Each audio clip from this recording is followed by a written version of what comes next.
नमस्कार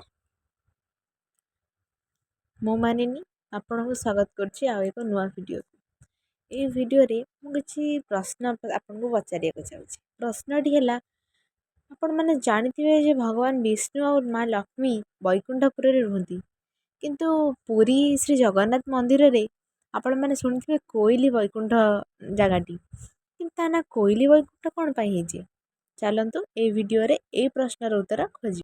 पुरी श्रीमंदिर रे जगन्नाथ रूप धरी विष्णु एवं माँ लक्ष्मी सांग होई रहउचंती बोली तांको वैकुंठ कुआ जाउछि।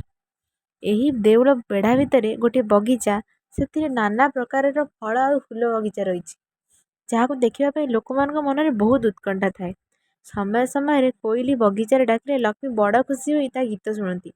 जगन्नाथ को भी ता गीत भल लगे तेणु दिने जगन्नाथ कोइली बेश बगीचा को जाई अति मधुर स्वर में कुहू कुहू डाक लगे।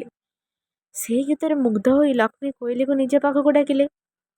कोइली भी मनीषों परी पाखक चली आसला।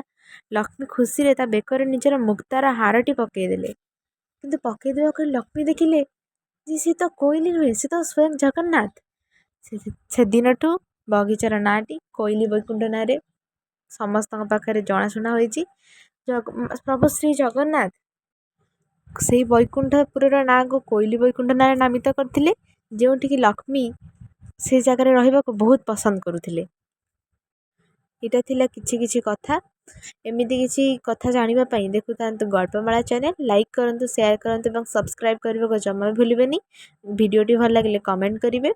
रहउची जय जगन्नाथ।